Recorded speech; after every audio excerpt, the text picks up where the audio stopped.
Overwatch Apex Season 3, energized by Hot 6, Round Robin. Today's matchup, LW Blue, Flash Lux.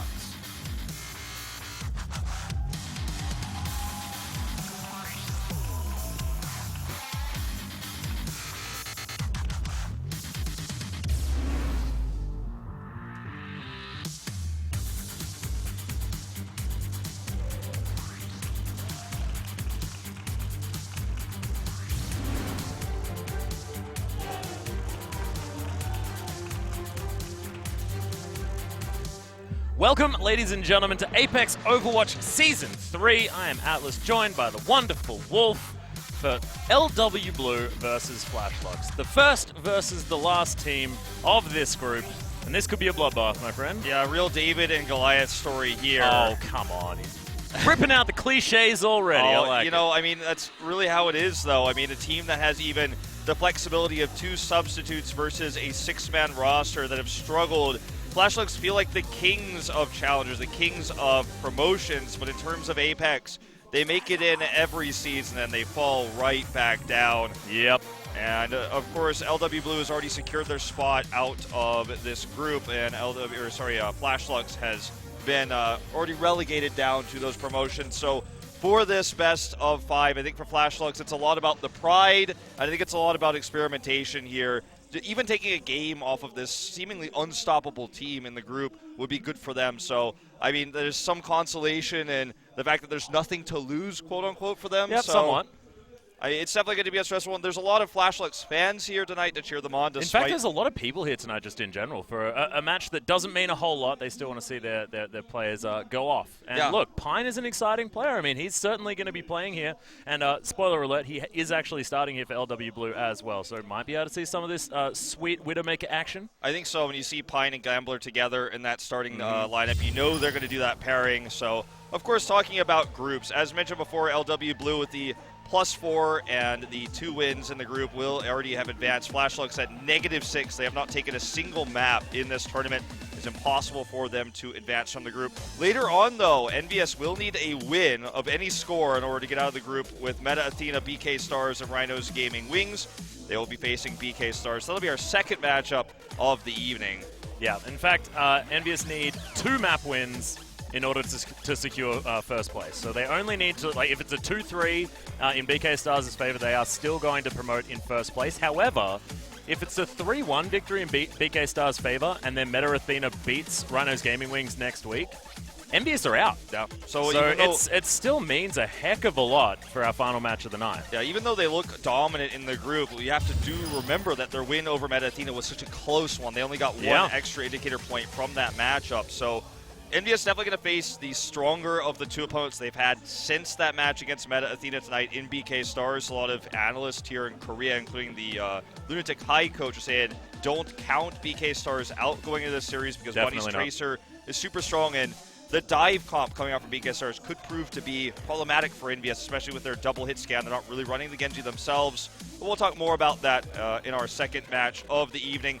For Flash Lux tonight, man, it could be a rough one. It most certainly could. And just to go back and talk about standings and stuff as well, LW Blue, there is only the need of 1 map victory for them to secure first place. They are definitely qualified, so first or second. However, they could have gone down to that second position, but they only need 1 map win this evening, and they will be definitely through in that first place. So not a whole lot of pressure, and certainly a lot of room to experiment. So, Wolf, we might see some interesting compositions. I'm looking for attack Torbjorns. I'm looking for Symmetra to make her way back in. I want a Junkrat. Like, we can do anything we want, LW Blue. It's, honestly, just floor is yours. Go nuts. Yeah, you know, the funny thing about being this far ahead in the group is, too, you don't want to show too much going to the secondary group stage, right? Or maybe now what you do is you psych out your opponent. So you play all of this ridiculous stuff and hope that people think that it's a legitimate strategy.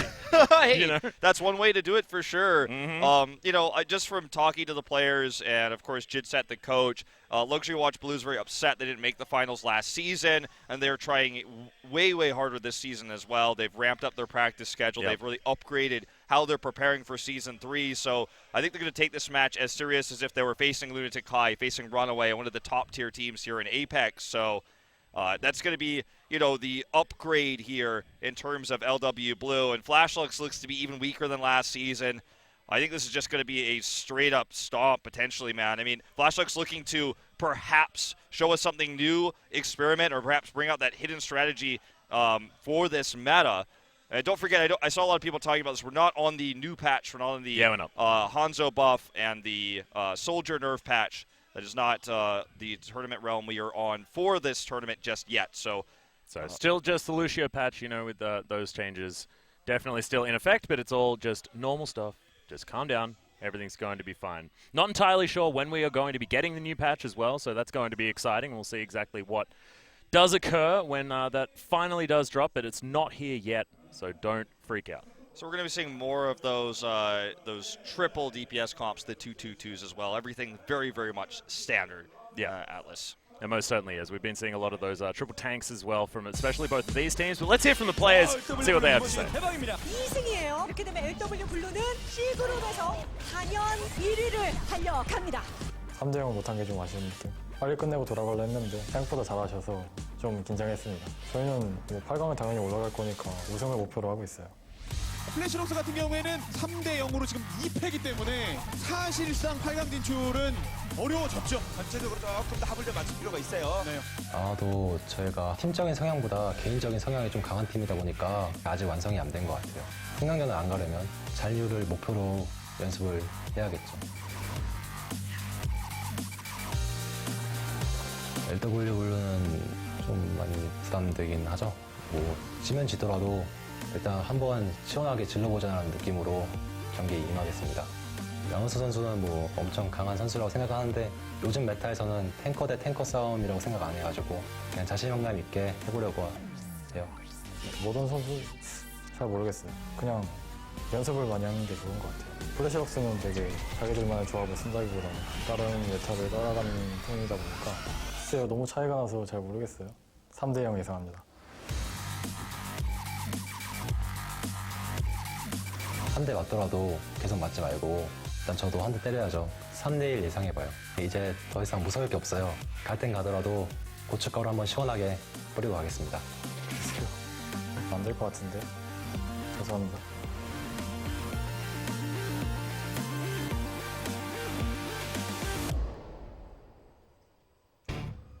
Okay, Yanis sounded like he was eulogizing Flashlux just then. That was actually quite terrifying. Yeah, I mean, just hearing from Luna there, talking about his appearance, Giannis, of course, talking about, the idea is they should play something different because they keep playing what's meta, and they're just simply worse than us. And so if you just fight fire with fire, our fire is bigger. There is LW Blue, of course, the 8-man roster with Flower, aka Nanohana, on the bench because of wrist injuries, and Sylph, the ex-MVP player, could flex into the support position. He's a support player. So pretty rare to actually have support subs, but... Well, Mako. You've got to calm down. He's looking super intense right there on the screen. He winked at me, man. I do want you guys to know that LW Blue do have a set of traffic lights in the middle of their team, as you can see, based on hair color. This is definitely going to mean that they're going to be able to go faster and stop if they need to. This is just more team communication. It's just one of them bobs their head down. So Pine bobs his head down and it means go. That's right. Yanis is signaling to the rest of the team. So, I mean, it's mostly going to be Gambler that's going to be able to see that.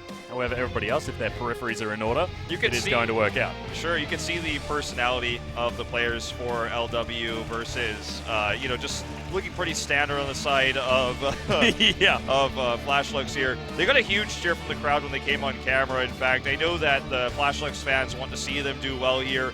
I think it was well said by Modern there in saying that they're not afraid of anything. There's nothing left to lose. And so they think they're going to take this series 3-1. They know it's not going to be impervious for them. They feel like, okay, since there's nothing left to lose anymore, we're not going to play with any fear. And the issue that Modern also described for the team is everyone kind of plays individually. Not very good shot calling, not very good coordination. which is odd to me because I feel like in promotions you could see the coordination from this team. It was really well done, but in terms of Apex, it feels like they fall apart against some of the stronger teams. And actually, during the promotion tournament as well, it looked like they were getting better and better. I mean, it started with a 0-3 loss against AOD, and then they managed to beat MVP Infinity, a team that was actually looking relatively gutted during Super Week. That was a bit of a problem, but it was a 3-1 victory, and then secured their place back in Apex with a 3-2 victory over Afrika Red. And then it's just 0-3s across the board. I mean, the MVP Space Series was horrible to watch, honestly, on the side of Flashlux. It feels like as soon as they got back into Apex, it was like, all right, well, we're back in here. We don't really need to worry about it anymore. Let's have a look at these players, though. This is actually going to be interesting. The Tracer battle between Saebyeolbe and Vale. Vale, of course, flexing onto that Soldier a little bit more than Saebyeolbe gets off the Tracer at any point. But I have a feeling both of these guys are going to be sticking on the darting little British lady. We have seen quite a bit of Flex onto the Roadhog this season too, to very minimal success. He's switched off the hero very early on. Yes, Mekko's played pure Diva all season long, and Giannis, once the Reinhardt main, now making the switch to Winston, actually really gelling with the team quite well very quickly, as we've seen some Rein mains actually struggling to make the switch, Modern included, now that Winston is the primary tank in this new meta. Interesting as well to see Wiso switching over to the Soldier. Flashlux were mucking around with the triple DPS and not necessarily finding any success with it. Keep in mind that Kisu has been known to get out of position and be picked off in these fights. Eunice as well, but more so Kisu, so to get him protected against Saebyeolbe's Tracer is going to be very key. I think Saebyeolbe will be looking for those Zenyatta picks many, many times. I think that unless something changes here, we are going to be seeing many times Saebyeolbe pop into the back line, knock that Zenyatta out of the fight, and just kind of shut down these pushes, especially when we go into Assault, for example, where that kind of tactic is very popular. Yeah, also able to get Transcendence out almost when he wants to as well. He can jump into that backline. We've seen a lot of sort of panic Q button presses. A lot of these Zenyatas that do get jumped, but let's see where we're going first off here for Control. Will be Ilios. Very exciting to see Ilios here. It feels like we've been going to a lot of Oasis in Season 3. So much Oasis, my friend. Well, I hope we get to see the Well and perhaps some Roadhog play there, or even a rare Orisa coming in to try to knock people off the side. It's another booping opportunity. I haven't actually seen Orisa on Ilios just yet. Of course, that was my strat, you know. I loved Ilios. That was sort of like my favorite back in the beta when I first started, and I started off as a Roadhog player, and I was like, I can land these hooks. I just didn't land any hooks because I just don't quite have the aim for it just yet. However, he's so good, and might be an opportunity for Fleta to get that flex. Yeah, the Pharah play from Fleta coming out, definitely on Ruins especially, and even on Lighthouse, definitely a high chance we'll be seeing that Pharah out of Fleta. We'll see if he brings it in today. He's going to have to play top-notch against this team. Well, we'll see whether they can. Flashlux backs against the wall, and LW Blue looking to secure their position. We'll see what happens as we get into Ilios.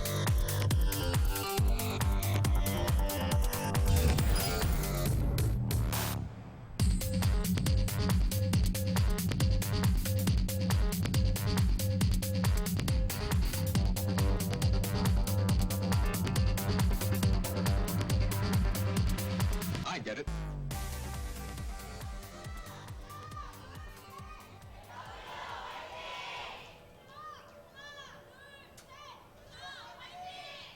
Aww. So many Flashlux fans tonight coming to support. What, the three of them? Oh, dear.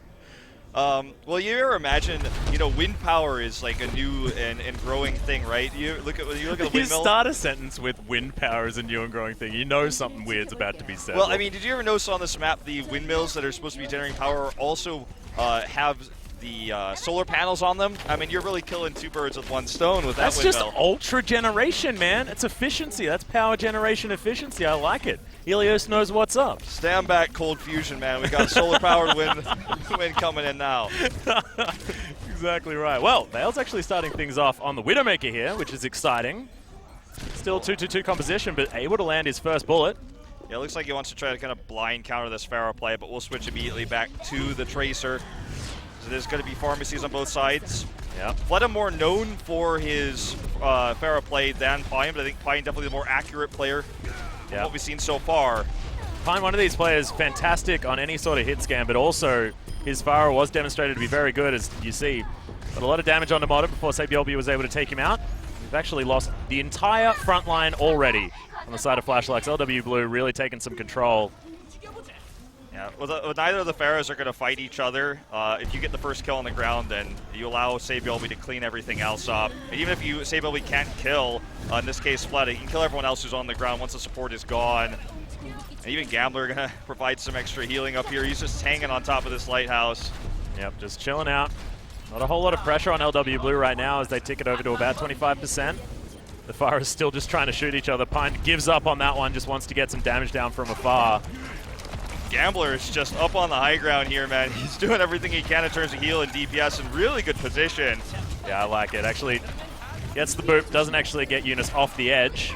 Wants to get that position as Fled is going to take down Gambler. This is a good news story, but there's Sabiolby and Pine both able to get some work done. Mako is going to fall. Kisu uses the res here immediately as well. Vale does get the kill into Meko.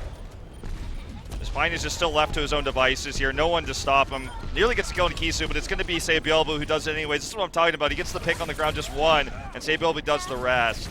Yeah, Rocket Barrage available here as well. There's no defense matrix left, no barrier either, so Pine could definitely do some work. Nobody's on the point. They don't have the pressure, and he's just going to hold on to that ultimate. Yep. When he needs it. You know, getting the first cap is so important on this map because you get to just kind of simply sit back, and they're almost going to have 6 ults already. Even if Flashlux commits everything and retakes, they'll have those ults to retake themselves.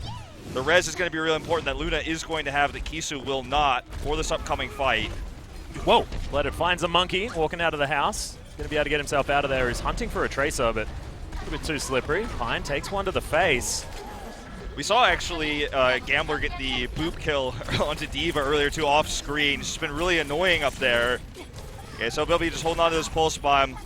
As you can see, this is a tag team with the Pharah plus the Tracer. The Pharah weakens everybody and the Tracer finishes them off. Rocket Barrage does come down, but it's a good defense matrix. Still able to take down Kisu though. Fleta falls at the same time, actually just before. We're in overtime. It's looking like LW Blue should be able to make this one work. Sound barrier goes down just to secure this point. And Kisu has a res, but it's not going to be important anymore. They've got a few ults. They're going to have to commit to them here if they want to retake. Pine already getting the pick on the Veil, though. This is a problem. Yeah, Pulse Bomb's still here, and Sabiolby's just free to do so much damage. Takes down Eunice, and that looked so easy for our first round in Ilios. Well, going over to LW Blue, 100% to 0. Just seeing the damage coming out there from Sabiolby on the ground with the Pharah pairing with Pine. Pine gets everyone down super low, and you can tell there's clear communication. Pine is calling out which heroes on the ground have taken significant damage and exactly where they are. So you see then Sabiolby runs in and finishes off the kills. That's why even though we're seeing massive damage from Pine's perspective on the camera, on the kill feed you're seeing Sabiolby popping up because he's going and finishing off those targets. The res not being there in time for Flashlux was the big issue there at the end for overtime, and you saw the res came out early on the side of LW, so they got that off. Luna did pop it, and that secured them that first point. As we now go on to Ruins. Yeah. So may not actually see Lighthouse, which is a little bit sad if LW Blue continue their onslaught, but we will see. Flashlux, can they get the work done as Pine on his Widowmaker? This is what we're talking about. Able to land some body shots, but otherwise not finding the targets that he really wants. Yeah, the extra threat, though, forces a retreat here on the Modern even. He's so low. Yeah. Oh, looking for that headshot, but doesn't find Eunice. Just gets a body one, as you can see. Yeah. Still creating so much pressure, and he's unanswered on the back. Vale still doing what he can as well on his Widowmaker. But there it is. Pine is going to win that battle, and Wiso actually takes a bunch of damage with the uncharged shot. Luna actually has an EMP available as well. We haven't really been talking too much about the Sombra, but a lot of harass has been going on at the same time. So much frustrating pressure. The backline pressure coming out from the Sombra, the Widowmaker, so you don't want to retreat too far into the point to give him the first cap here.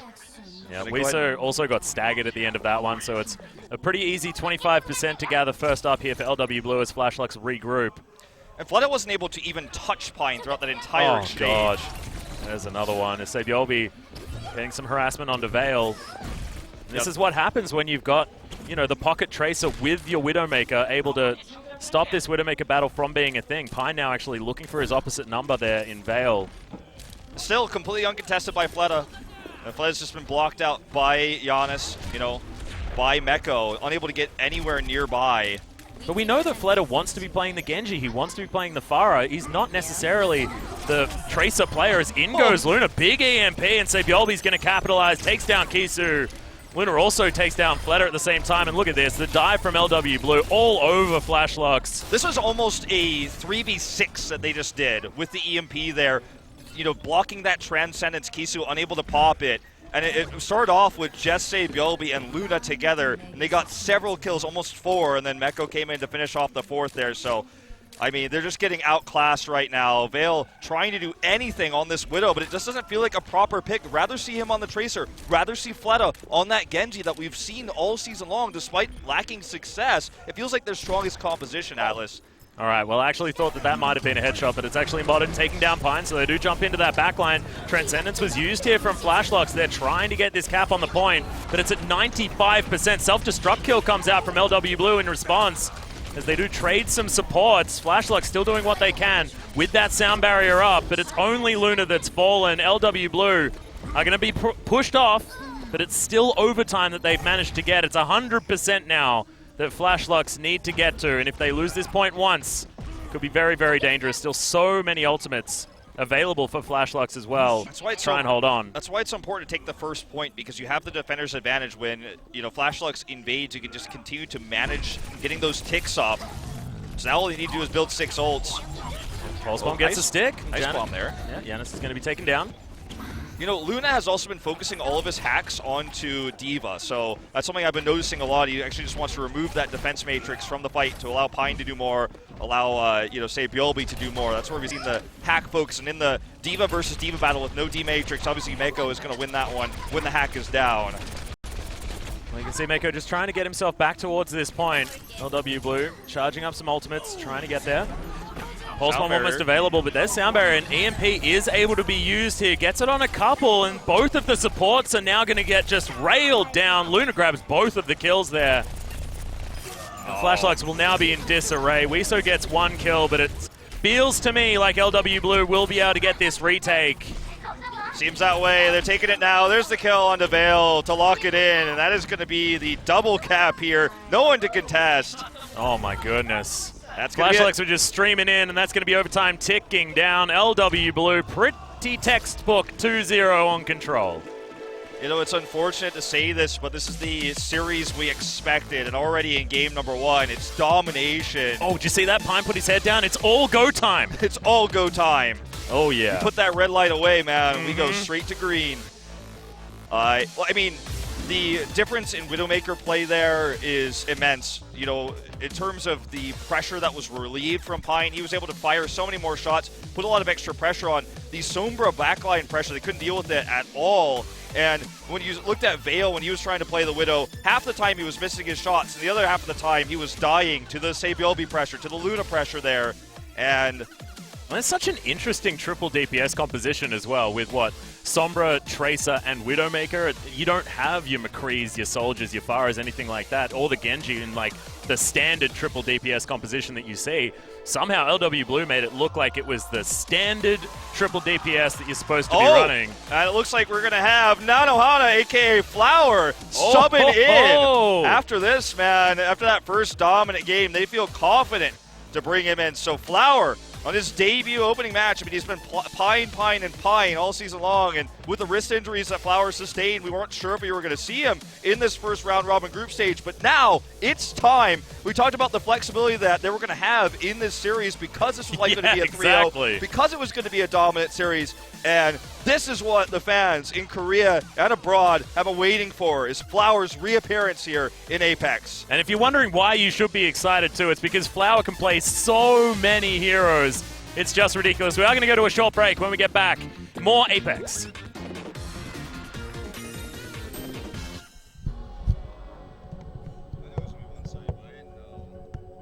세상은 무서운 곳이야. 심지어 여기 눈바니에서도 우릴 보호할 존재는 필요하지. 5월 15 방어 로봇을 소개할게. 옴닉 사태 때의 구형 이디나 모델을 완전 새롭게 개조한 거야. 얘들이 우릴 지켜줬어. 잠시 동안은. 둠피스트가 공격했을 때 난 공항에 있었어. 로봇들은 속수무책이었지. 모두가 널 포기했지만 난 너에게서 가능성을 봤어.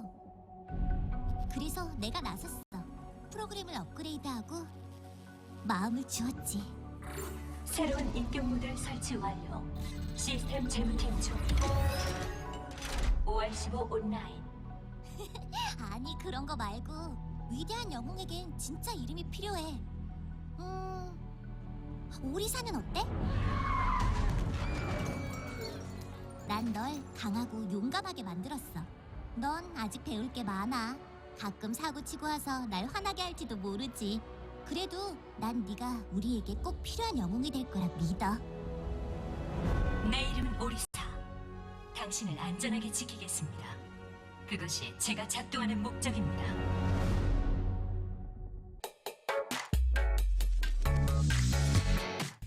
또 이 두 명의 딜러들이 확실히 좀 기대할 만한 그런 선수들이거든요. 그래서 오늘 경기에서도 감수 선수가 이렇게 행보머치를 많이 하고 있어요. 진짜 본인 말대로 딜러들이 다 해서 탱커를 할 필요도 없는 그런 감사하다가 나와야 됩니다. 네, 그럼요.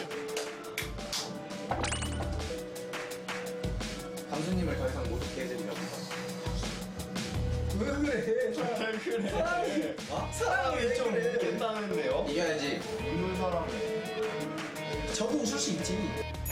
아, 질 때 웃는다가 인류지. 선물아 넣어줘. 거점 넣어줘. 원숭이필. 원색장. 원숭이필. 가자. 니네 숫자 없어. 어차피 원숭이. 원숭이 걸려. 원숭이 개피. 이봐봐. 원숭이. 우리 감정 바닥 그레인. 왜 있어? 왜 개피. 원숭이 개피 진짜. 나이스.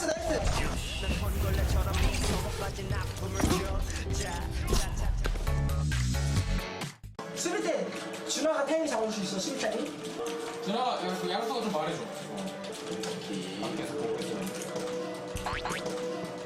어디 올라와 있는 거죠? 여기 올라와서 지금 균형 잡고 있는 거이거 여기 안 올라가져서 아마 그렇죠. 떨어질 때마다 그렇죠. 왔다 갔다 위아래로 바꿔주고 있어. 네, 위아래로. 이거 떨어지기 때문에 지금 저 앙증맞은 말로 위아래로 그렇죠. 잡고 난간을 잡았어요. 이야 입도 벌리고 있거든요. 지금 점프백 상태예요 아직. 이게 실제로 안정감을 들고 아니죠. 아니 이거 죽고 있어요. 테슬라 캐논을 들고 있지만 왼팔 하나로 버티는 이유 완료. 아니 저 위에 올라가기 정말 힘들 것 같은데요. 너무 놀라워. 지금 말문이 막히네요. 이것이 프로게이머죠. 제나타. 제나타 가는데? 제나타 볼 수 있어? 저 볼 수 있어. 가자.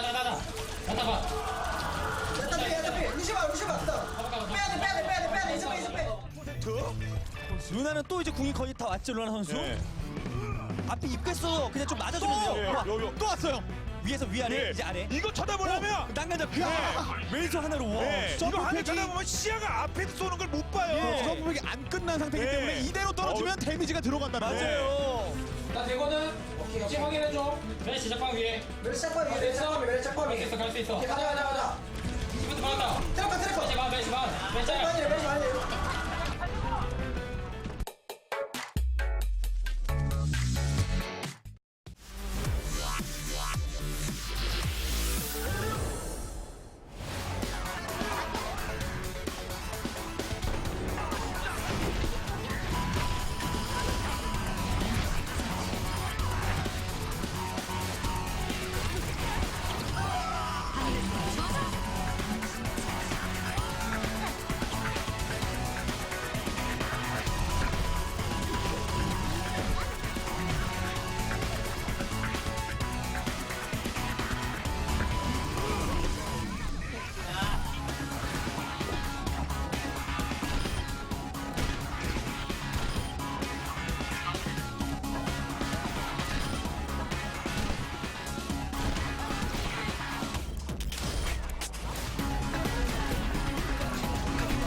Welcome back, ladies and gentlemen, to Apex Overwatch Season 3. I'm still Atlas, still joined by Wolf, and Flower is in. The man with so much skill on so many different heroes.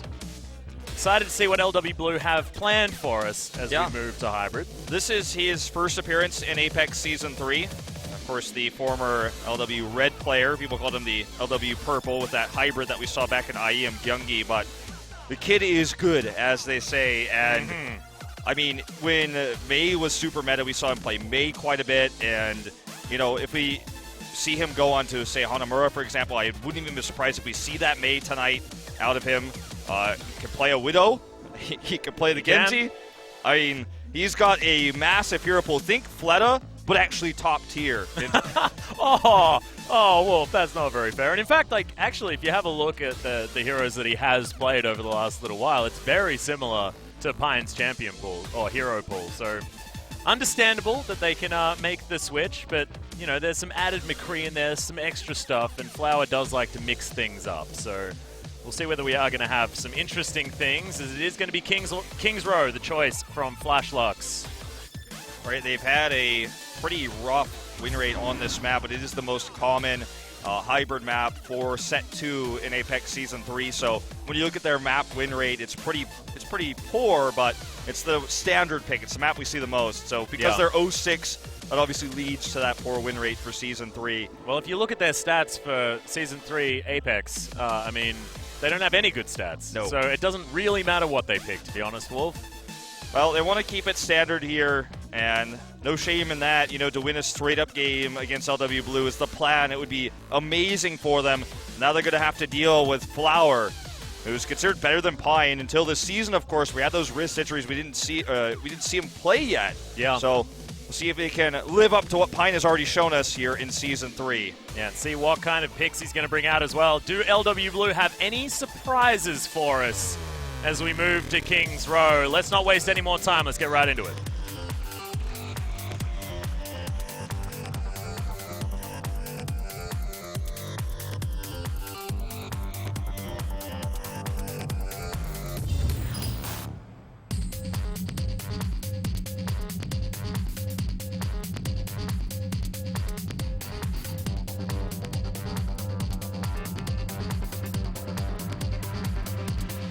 I get it.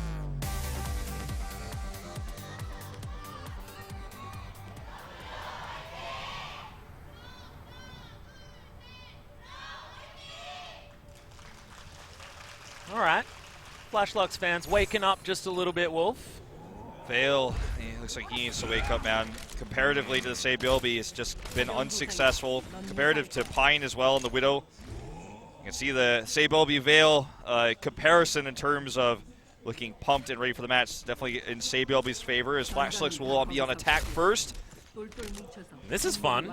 We've got the one-tank triple support composition coming out from LW Blue. We've seen this a lot on Hybrid, but mostly Hollywood has been the most successful. This is where they've run it purely on Hollywood so far, but we'll see if the Hollywood format will work here as we go into Kings Row. So this is the common setup here. You just have so much sustain healing.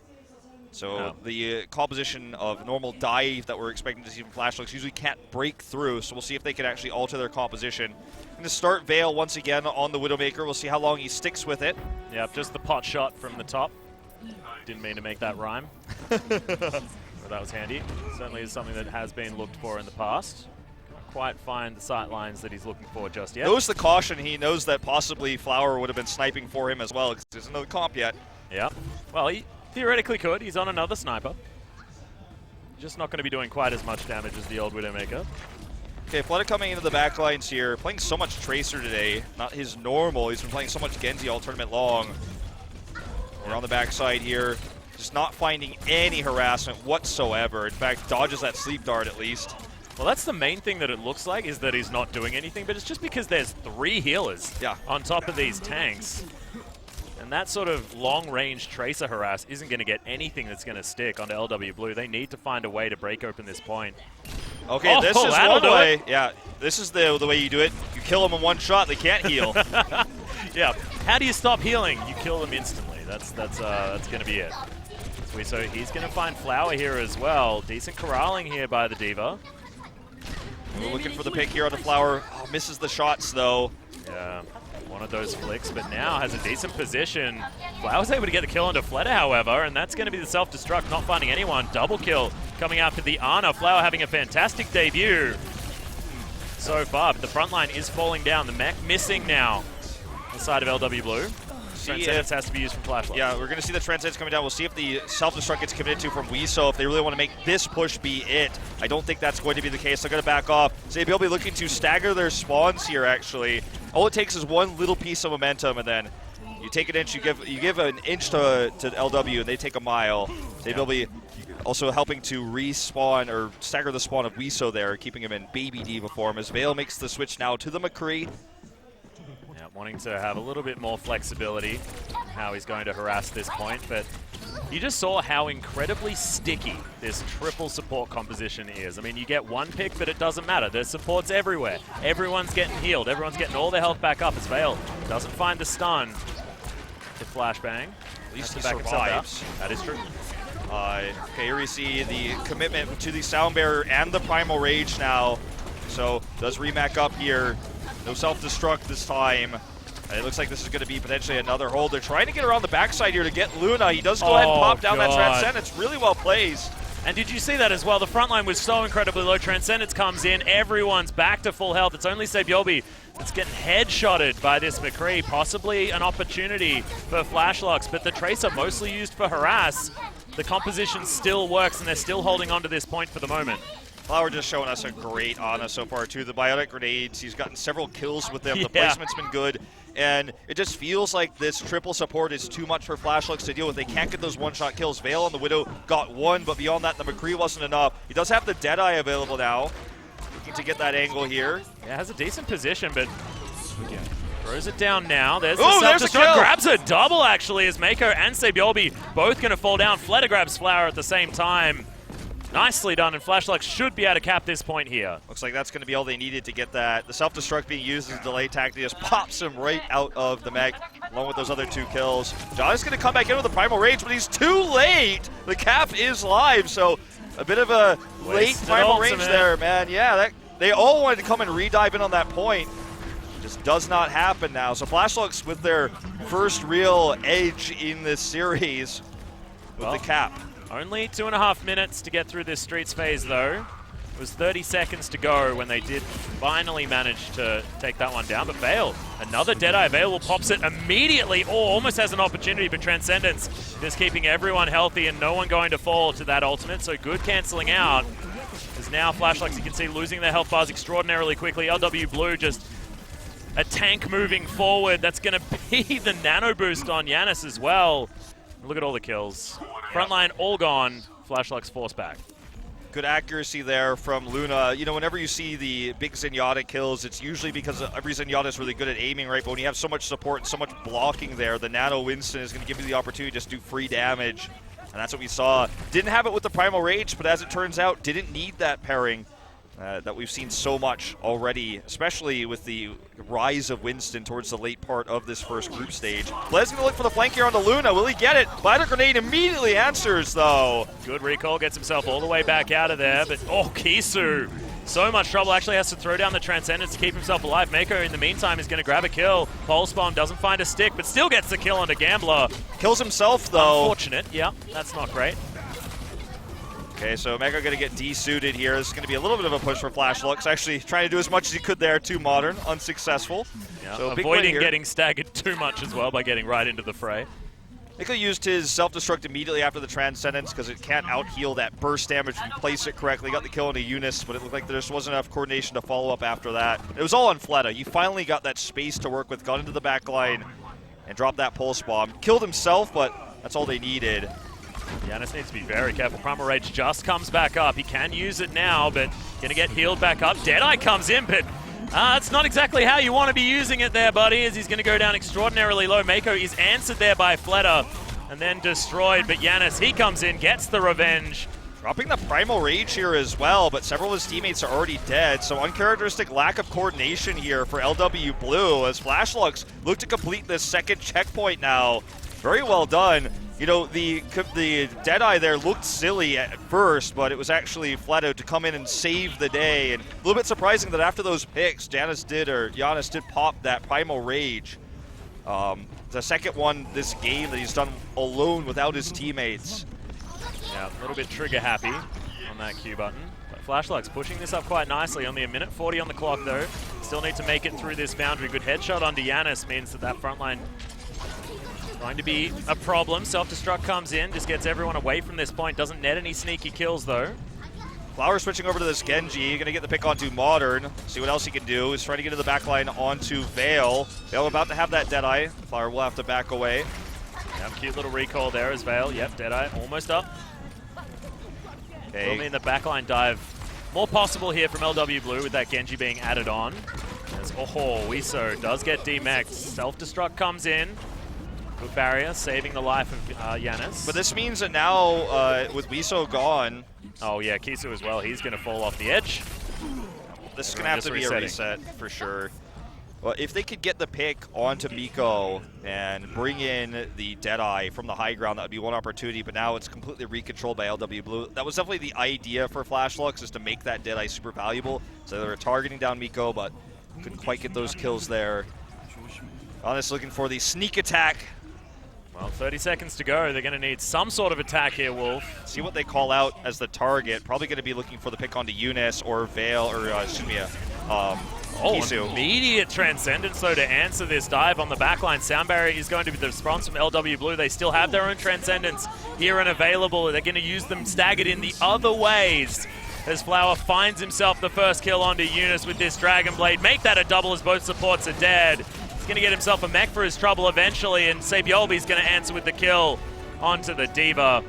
LW Blue look to have held. Nicely done. Giannis, very close to the end. Giannis has that sneak attack. They force out the Transcendence immediately, knowing that they have it too. The Sound Barrier coming up as well. And then boom, now suddenly Flower has the ability to Dragon Blade against no Transcendence. He's got the pick already and just cleans them up there. It was looking really scary for a moment as the momentum was really in the favor of Flashlux. It took them a long time to actually capture the payload itself, but once it started moving, it felt like LW Blue was playing with their food a little bit, especially Giannis diving in, uncoordinated, using those Primal Rages. But at the end, where it mattered most, they were coordinated for that last defense. And because there wasn't a lot of time bank there for Flashlux, all it took was really one shutdown to end this, to stop the full push.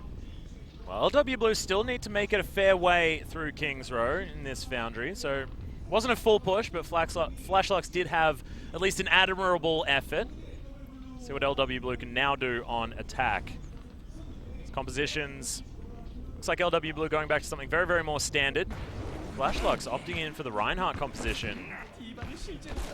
As old Vale school. stays on the McCree. Yeah, super old school. I feel like we've gone back in time. Especially with Vale on the McCree here, so it's going to be very risky, and it's very susceptible to the dive that we're looking to see here from LW Blue.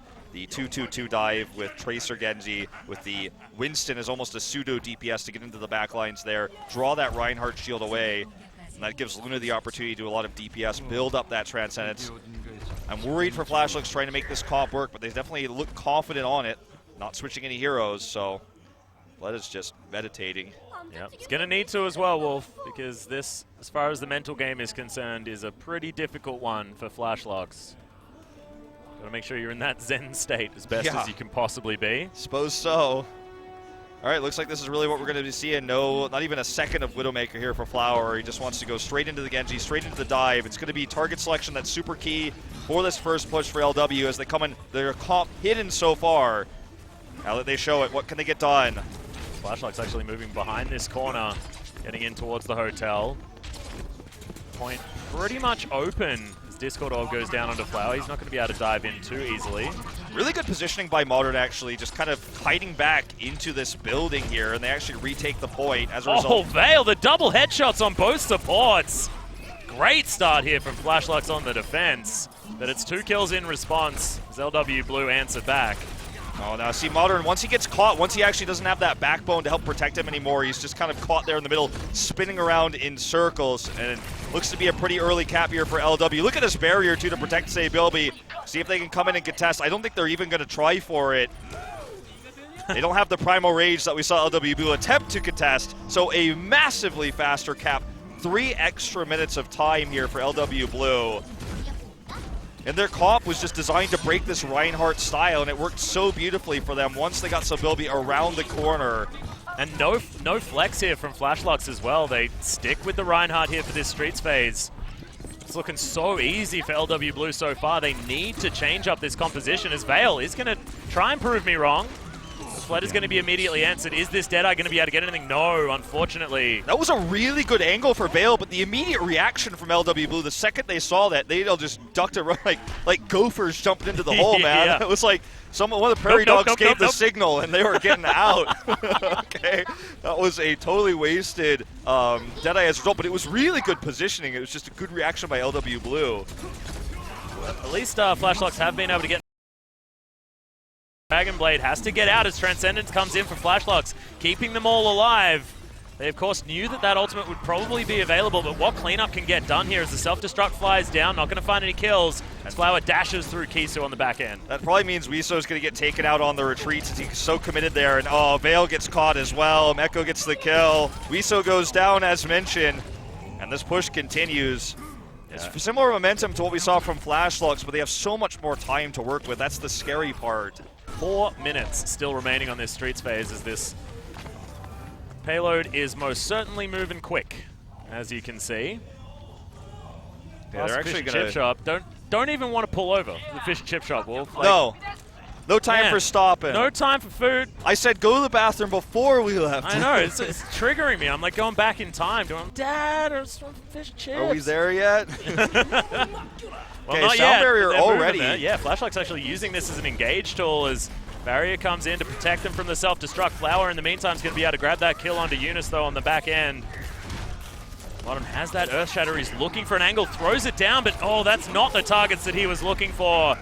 Now he's caught. He's just going to go for the Hail Mary charge to see if he can find anything. You can tell he's so frustrated there. Yeah. He's just totally isolated. And again, it's not his fault. It's the good play from LW Blue, and Flashlocks just can't deal with this dive composition right now. They're getting out position, and you can tell they're a little bit frustrated, almost tilted, it seems, in the booth. Coordinated as well so much. LW Blue all crashed that point at the same time. Their dive looked fantastic. And they managed to stay spread out enough. So everyone's sort of like creating chaos on the payload, and there were no Earthshatter opportunities that Modern could get himself to. And now that frustration is going to result in a Winston switch up, finally. The communication is just so much better for LW Blue. Even defensively, when you see things like the Deadeye come down, when you see the Fleta flank, which was a perfect flank, immediately everyone turns attention to Fleta, and suddenly he can't even drop the pulse bomb. He has to back away. And now he's being chased down, in fact, by Meko. May even die here. Gonna have to use the recall. Nano Boost comes in. Giannis is going to be able to pick up the first kill. Flower doing some work here at the same time. I believe that was Modern jumping around like a crazy monkey. Still able to get a couple of kills. Giannis with the Primal Rage is able to get some for himself, but seems pretty even as far as the trade is concerned. LW Blue now just regrouping, and Giannis saying, well, look, I used my ultimate pretty frivolously last time. I'm going to do the same thing here, and I'm going to grab the kills with it. Flashlocks is going to have one real big chance here to defend now. This is the time where LW Blue, they need to wipe them because they don't have very many ults. All they have is the Pulse Bomb right now. They're not even getting on the point, and they need to get on this. That was a close call. Now they're going to dive this. And that is going to be Fleta picking up a kill in response. So Giannis is going to fall down very, very far away from this payload. But look at this. They're trying to get that pushed up. And this is going to be the easiest defense they have because there were no ults. But in the second one, there's a lot to work with for LW Blue. That's going to be the hard defense. They may even have 2 strong pushes like that because of this 3-minute time bank. And Flower actually switching over to the Soldier as well. Grab that for that last push. LW Blue just wanting to utilize the fact that they do have this choke point for the Soldier to play in. Yeah, it's very difficult to make the Dragon Blade work in this situation. I like this a lot. Yeah. Also, a front-to-back composition like this just works so, so well in these corridors. Okay, this is such a tense moment for Flashlocks right now. They still hold on to that Deadeye. Sabielby is looking for one pick to end the game. Martin goes up onto the high ground. Scouting things out, as you can see. Wanted to get this jump in. Okay, here's the self-destruct for the initiate. Now Sabielby's going to dive the spawn with the pulse bomb, just pushing them away. No. They can't get out. They can't get out of the spawn location. That's going to be 4 dead, and that should be game. Vale, the last man standing. The tac fires are just for fun as they boost the payload towards the end, and that is going to be your 2-0 lead now for LW Blue against Flashlocks. We saw signs of life coming out from Flashlocks in the first push. It took them a long time to capture the payload itself, but saw some uncoordinated moves from LW Blue on the defense. They had a really strong push, but the time bank was always going to be stronger for LW Blue because of that dominant first point capture. They took it instantly there, and they allowed them to build up more time. I really like the switch of Flower onto Soldier, but you can talk all we want about the composition. That game ended in a flash when we saw Echo force them again into the groundhog hole, if you will, going into the spawn location, and then Sabilby buys even more time with the pulse bomb. No one can get on the point. Only one member gets in, dies immediately, and that's the cap. They all Sick just coordination. They all just got completely torn up, and it seemed like LW Blue, they were just waiting for the right ultimates to be available. As soon as that Transcendence ticked to 100%, it was like, all right, let's just win the game, and they most certainly did. When you listen to the comms of LW Blue, as we've had opportunities to do so, as OGN has kind of made them public and actually published them, you can tell that sometimes they will make a play, quote unquote, in terms of we're going to target this member down, and they'll talk it out. They'll stand there for 15 seconds, talk out the play, and then boom, execute it. I think that's exactly what we saw there with the Diva self-destruct coming in and then the pulse bomb follow-up. Just really good coordination coming out of this team. Yeah. Looked absolutely fantastic, and that's going to mean 2 games in the lead for LW Blue. They've already secured first place now. There is absolutely nothing to lose for Flash Lux. There is nothing actually to gain for LW Blue. It's been an incredible match so far for LW Blue. We'll see whether it continues after this short break.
봄꽃책에서 듣다. 있는 그대로 맑고 깨끗하게 피어나라고 겨울을 이겨낸 봄꽃이 내게 말했다.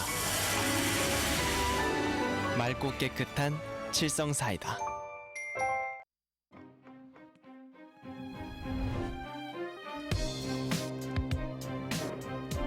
노력은 선수를 만들고 코어 i7 프로세서는 멈추지 않는 파워를 드립니다.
Welcome back, ladies and gentlemen, to Apex Overwatch Season 3. We are 2-0 up in favor of LW Blue versus Flashlux. A result that we were honestly expecting, but it was with dominance they were able to take the first 2 points. We'll see whether it continues now as we move towards 2-point capture.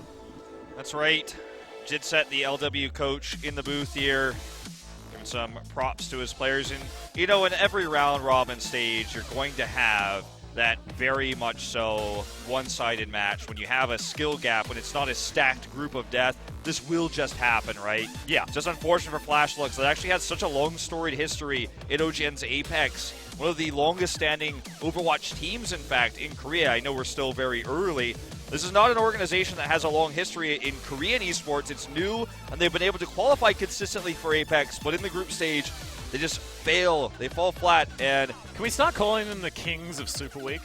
Yeah, sure. Because they just, like, they tend to win promotions, and then everything goes downhill from there until they come back into promotions, and then everything's great. We had a term for this, actually, in StarCraft for players that would always do well in promotions. We called them the gatekeepers. And, you know, Flashlux, you had to beat Flashlux to get into Apex, and they just protect Apex and then go back to those promotions. We're going to Volskaya here for our third map. I like this a lot, considering that LW Blue is very good on Anubis. Yes, true. Very good decision. However, still some opportunities to bust out some of that Widowmaker if Flower wants to do his best Pine impression. As far as Season 3 is concerned, of course, we know that he has been playing Widowmaker in the past. He can play almost everything, can Flower. Yeah, we've been seeing the rise of a little bit of Reaper play on Assault maps, so mostly on Anubis, so yeah, second point. Yeah, it's pretty unlikely that we'll see that on Volskaya. It's going to be all about the Sombra here on usually both attack and defense these days. And I wouldn't even be shocked if we see LW Blue run the triple support defense at point A. They seem really practiced on that strategy right now. There's a lot of different ways to utilize that.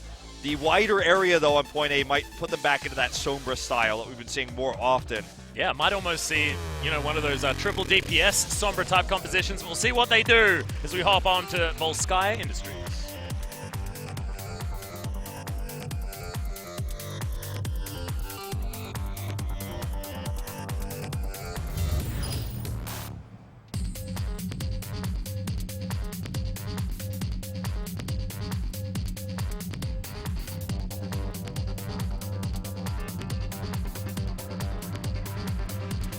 I get it.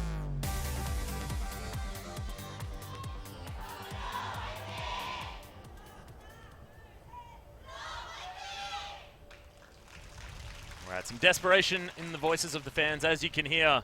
Flashlux are desperately trying to hold on in this series. They just want to play more Overwatch, Wolf.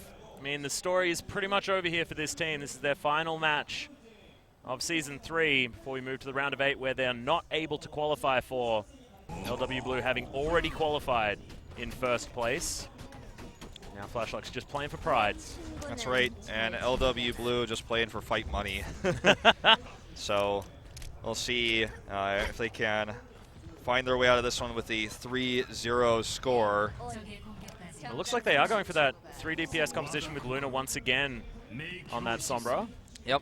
So just going to be kind of also somewhat of a support-esque hero here on the defense, because she will provide extra healing for the health packs, which then becomes twofold offensive, which does a lot of DPS, and we're going to see the EMPs come down. Should we call her like a utility DPS, Wolf? Yeah, I think that's a good way to describe it. A lot of utility, and if your accuracy is as good as Luna's, almost feels like a Tracer sometimes, like we saw on Ilios to start things off. Oh, yeah. So Flashlux not going to be running the attack Sombra. We've seen a bit of that recently. Vale and Flood are just going to stick to their tracking here. The hit scan coming out, the Tracer and the McCree. moment, just throwing bullets into these tanks just to try and get them down as Flashlucks. Losing a lot of damage, and Modern getting chunked. He's going to be taken down as Mako grabs that kill. Yeah, this may force the reset of the push here. They wanted to do this second floor attack that we see against Sombra play on Volskaya specifically so often. Actually created and popularized by Luxury Watch Blue, now being used against them. So they're very familiar with the strategy. Gambler actually sneaks around the corner there, might actually go down. Looks like he's fine. Yep. Bit of invisibility here from Luna. We'll see whether he can get this EMP. Everyone's here, pops it out. That's going to disable so many heroes on the side of Flashlucks, and they're dropping like flies. The hacks are coming in here as well. Luna just, his first EMPs, both here and on Ruins, just beautiful to watch. Yep, I mean, this was one-sided. We saw Fleta actually harass in, looking for the pick maybe onto Gambler there as he's been up on the high ground every time. Just looking to make sure he gets spot for everybody in the retreat back, and Gambler survives. The EMP goes off, and that's all she wrote for that one. As you can see, he's already up to 67% of his next EMP, and Flashlucks is just going to have to either beat this out or split against it. At the very least, can't just walk in unawares as we just saw. You can give Luna credit, but you have to actually criticize Flashlucks for the positioning against such an obvious play. Yeah, he's actually just going to charge up that EMP by jumping into the backline, just translocates his way back out again. Deadeye has been held onto here by Flashlucks for a very long time. High ground now here as he pops it out. Immediately chased down by Meko, though, knocked him back. Everyone pops back in, blocked by the defense matrix here. Meko will lose his mech for this, but it could have been much worse. Nice shots coming out from Bale to at least eliminate the mech, but Flower going to pick up a double. It looks like this push is yet again going to be completely shut down. Dragon Blade not even necessary here for Flower. Exactly, make that a triple kill as Gambler's then going to take down Vale. I really love the sound barrier as well, keeping the Baby Diva alive, meaning that Meko can just get straight back in the mech. After that, charges back up very, very quickly. No worries there. Still looking for that last 5%, but he should make it before the next push from Flashlucks. This worries me. What a Hail Mary pharmacy coming out now. You know, if it's broken, fix it, I guess is the opposite way of the saying. And they're going to try to do this, but it's so late. They will be able to get a res very likely in the next 70 seconds, but they absolutely need it. I mean, I feel like this is just pure desperation right now. Or if Flashlucks are going to go down, they're going to go down playing the heroes that they want to play. And Fleta has always been known as a decent Pharah player. He has been the player of note on the side of Flashlucks for a very long time, as Sabiolbi's going to be able to pick himself up a health pack and keep himself alive. Yeah. Modern gets himself in there, but there's a pulse bomb for his trouble. Not going to fall down just yet, but has been chunked out well and truly. Mako grabs a kill, in fact, off to the side with that self-destruct. Sabiolbi is just cleaning up the remaining pieces here. Luna's holding on to that self-destruct, trying to get the long-range kill onto Fleta, nearly does. I like what you said there, man. It feels like if Flashlucks loses with this on their tombstone, it will write, died playing the comp they love. Yeah, exactly. And I can understand this comp. There's not a whole lot of hit scan to knock Pharah out of the sky, but still, on the ground, Sabiolbi is dominating, and it just isn't enough. They still don't have that res. 20 seconds to go. They will have the rocket barrage only. And as you can see, Meko's already set up to try to absorb that with his D-Matrix.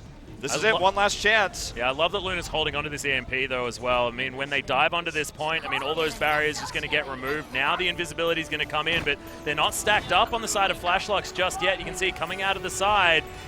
He's just going to go for the hack here. Grabs it onto Eunice, who's not able to do anything. Sabiolbi's going to chase him down. Luna grabs credit for the kill. But it's both of these pseudo-DPS doing so much work. And Sabiolbi grabs Vale as well. Flower just cutting them all down. 4 seconds to go on that res. He needs it, but he dies before he can use it. The self-destruct's going to be the last-ditch attempt here. Not going to happen. He's off the point, and that will be the full hold for LW Blue. Oh, my goodness. Justin outclassing again. And that is a single support composition as well. Yes, they get the extra healing and things from the health packs and stuff like that, but there's no soldier there as well. I mean, there's no healing field to be utilized. It was just Lucio. And you have to give credit. Remember, this strategy that we saw before the pharmacy switch from Flashlucks, the second floor push, was made and created, popularized by LW Blue. They know how to play against us. How they dealt with it was constantly leaving Gambler up there to spot for this. You can escape easily when the push comes in. They countered it several times, got those good EMPs, and then it was like they couldn't even get on the second floor. They couldn't even go up there because they were getting EMP'd out the gates, and then the dive came in from LW. And then when they made the pharmacy switch, yeah, there wasn't a whole lot to deal with it, but we just kept seeing constantly the pickoffs on the Mercy, No res there at the end. I need this to be the composition that LW Blue are going to run. I need it. This needs to be real. Well, you know, this was actually quite common on the Korean server around Silver, Gold League, solo queue. The old quad support double tank. Yes. That is definitely not common in Silver. I mean, who plays support and tank in Silver, man? I just don't think that even happens. Sure, maybe it should have been the quad DPS we were looking for. No, the Hex DPS.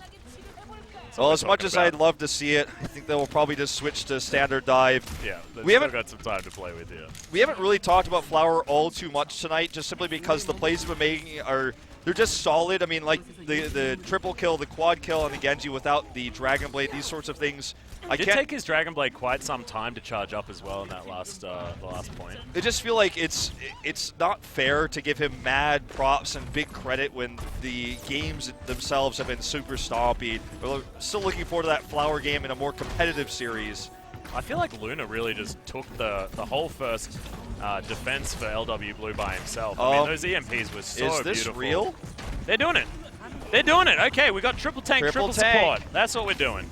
It's actually quad tank, no DPS, unless you count Roadhog as a DPS. Going to try to make this happen, going up to the second floor. LW Blue has created new strategies on full sky attack many we call times. this the Goon Squad? It feels like a Goon Squad It's type all the bad composition. guys. As they're looking for the hook, they find it. The mech should be taken out quite easily here as Wiso is going to get removed. Giannis is going to be able to grab that, but Flashlux, they're answering quite nicely. Couple of kills coming in now for them. Just burning down this DPS. They'll be looking for the hook here, not going to find it.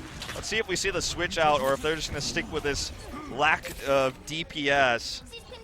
If it's going to be a switch, I feel like it's going to be on Sabiobi. Actually getting the pick here as they start to rack him up. Sabiobi gets the double with the right clicks here. No way they make this work. Is this going to happen? Well, this is Sabiobi's third most played hero as well. I mean, he likes to flex to this Roadhog when they want to on the side of LW Blue, so makes some sense. Whole Hog now available, and he can chuck them right up here. And another long-range hook from downtown onto the Diva Mech. I know that's a big suit, but that's still pretty sexy accuracy. All they need is one tick with this, too. Self-destruct coming in. It's not enough. No one's on the point. Here comes Modern to try to buy time. But Fleta was just cut out of the freaking air with it. a hook, and that's going to be it. All too easy for LW Blue. Who needs DPS, Wolf? I mean, they certainly didn't. The right clicks of Sabiobi there on the Hog were pretty good, but the hooks were even better. And it must feel demeaning to lose to this quad tank composition there at the end. For Luxury Watch for Flashlux. Luxury Watch has shown us new strats on this map. I feel like that was a little bit of fan service, though. Sabiobi looked so good. Those hooks coming out. The fact that he last hit a Tracer with a hook as well. This means Flashlux will go down to 0-9 in map score, not able to take a single map in Apex Season 3. Feels bad, man, but when you're up against the strong teams in this group, this is what's going to happen. Well, LW Blue did this to MVP Space as well. MVP Space completely rolled over Flashlux. I mean, if you look at that, then this was the understandable result. LW Blue just looking like far and away the best team in this group and proving it now tonight against the last place team. It's understandable, but it was beautiful to watch just with how they weren't disrespecting Flashlux at all until that very last push on that point. Otherwise, it was just very good Overwatch from this team. So showing that they're going to take everything seriously no matter what. And it just shows that this team has discipline. And the other team should be watching out as the first seed out of this group's looking real strong. Yep, the quad tank man at the end, that was fun to watch. And this is just going to be the first seed and more fight money coming in from LW Blue. Not much else to say about this one.